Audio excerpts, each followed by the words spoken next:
Nous avons avec nous en ligne Dr Michel Lallier, chirurgien pédiatrique et spécialiste des greffes chez les enfants au Centre hospitalier universitaire Sainte-Justine. Bon après-midi, Dr Lallier. Bon après-midi. Docteur Lallier, vous êtes en congrès et j'apprécie d'autant. Vous trouvez le temps quand même de nous parler, mais il s'agit d'un sujet extrêmement important. On parle même d'une percée pour l'avenir. Quant aux questions de greffe, on sait qu'il n'y a pas toujours, mais on a des problèmes de rejet. Lorsqu'on fait une greffe, ça prend toujours un certain temps avant de savoir s'il va y avoir un rejet. Et dans le cas des enfants, il va sans dire que c'est toujours problématique. Alors maintenant, on parle des animaux qui seraient un avenir pour les questions de transplantation d'organes. Docteur, expliquez-nous. Ben, en fait, on appelle ça la xénotransplantation quand c'est une greffe qui vient d'un autre groupe, une autre espèce animale. Mm-hmm. Alors, quand on parle de xénotransplantation, ça fait des années qu'il y a des recherches qui se fait là-dessus, parce que notre plus grand problématique en greffe, c'est d'avoir des donneurs.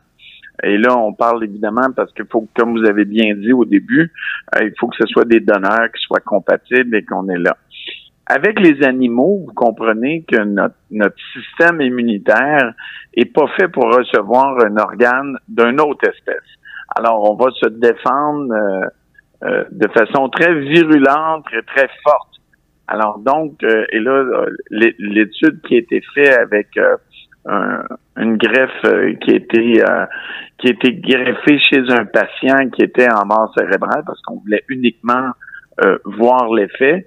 En ayant travaillé sur l'organe avant, bien, on a pu faire une greffe de xénotransplantation qui a fonctionné. Évidemment, pas longtemps, mais normalement, les rejets chez les animaux, quand on reçoit un organe d'un animal, ça se fait spontanément. Mm-hmm. Alors, moi, pour aller un petit peu plus à fond dans le sujet, on parle de la transplantation d'un organe venu d'un porc.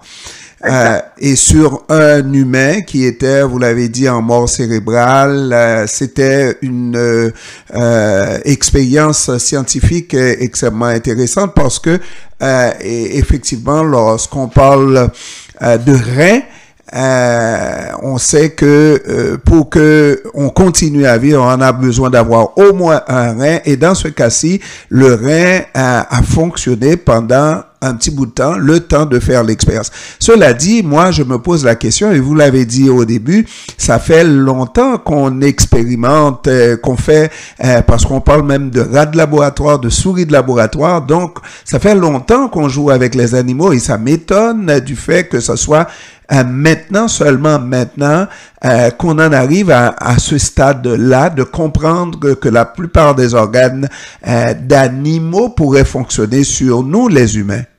Mais en fait, là, ce qui a été fait, puis qui peut-être qui n'avait pas été regardé de ce côté-là, c'est de travailler sur l'organe au lieu de uniquement travailler sur les mécanismes de rejet du receveur.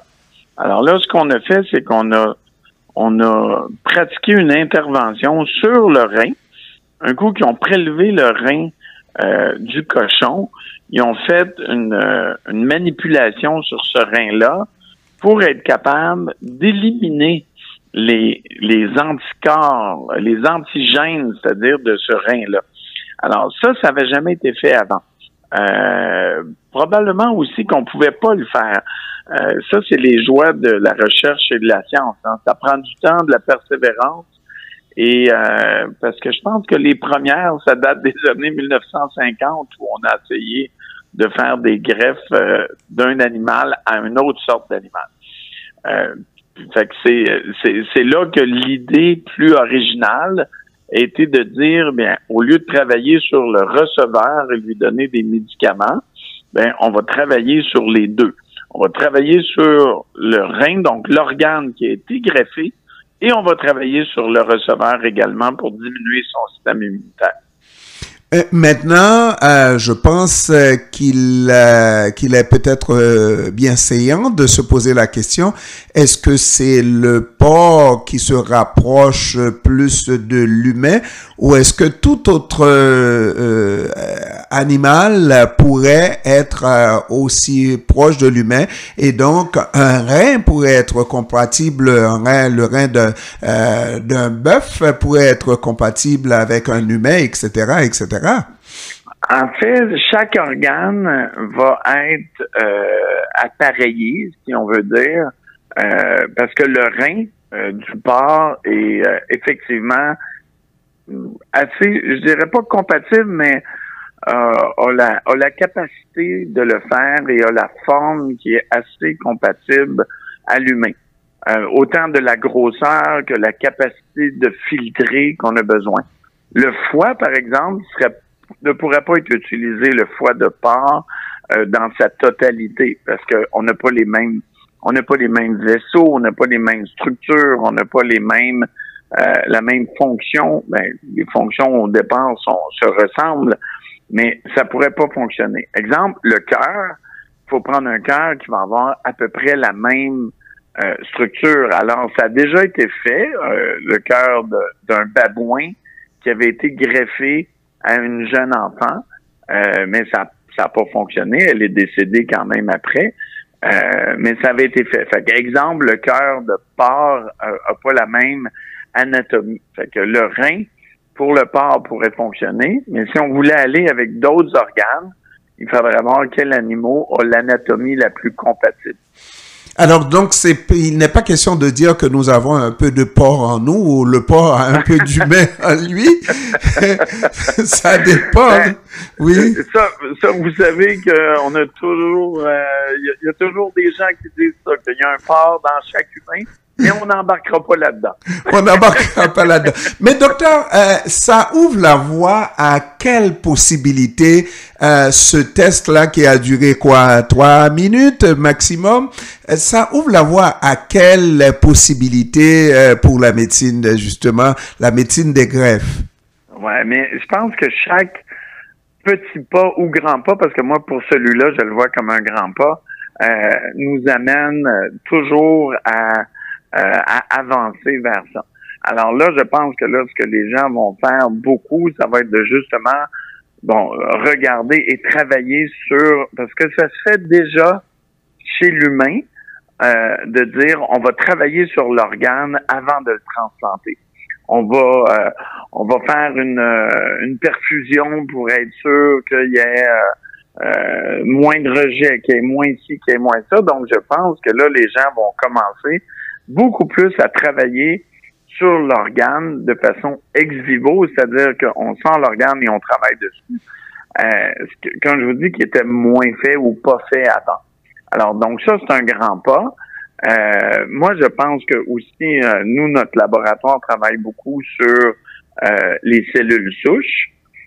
Et on est en train de regarder s'il n'y a pas des cellules qui peuvent être mises dans des organoïdes artificiels qui pourraient très bien venir de cellules animales, parce que là, on protège le système immunitaire puis les antigènes des animaux pour le faire. Donc, déjà, ça aussi, ça nous permettrait d'avoir une banque ou un bassin de donneurs qui serait beaucoup plus grand. Puis, éventuellement, ça rouvre aussi l'aspect pour le support. Quand on a besoin d'un support depuis longtemps, il y a eu des machines artificielles comme pour les reins, mais pour les foies, on avait besoin de cellules. Et les cellules qu'on utilisait, c'était les cellules de porc pour le foie, mais c'était juste au niveau cellulaire.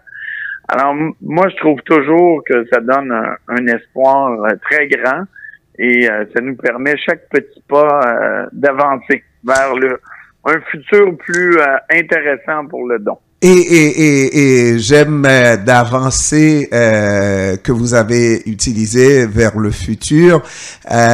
C'est toujours un objectif de repousser l'échéance de la mort le plus loin possible. C'est le défi de la médecine.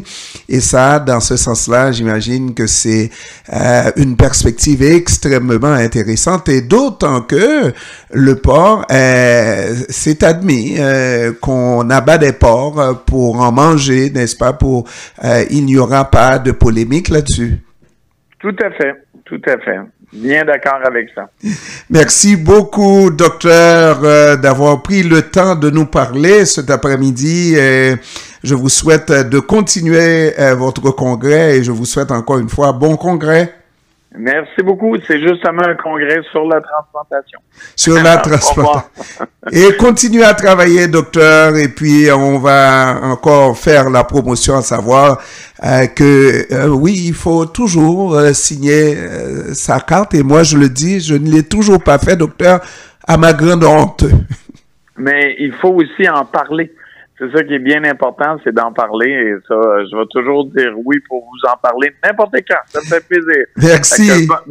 Bon après-midi et bon week-end à tous vos auditeurs. Merci. Michel Lallier, chirurgien pédiatrique et spécialiste des greffes chez les enfants au Centre hospitalier universitaire Sainte-Justine. Merci, au revoir.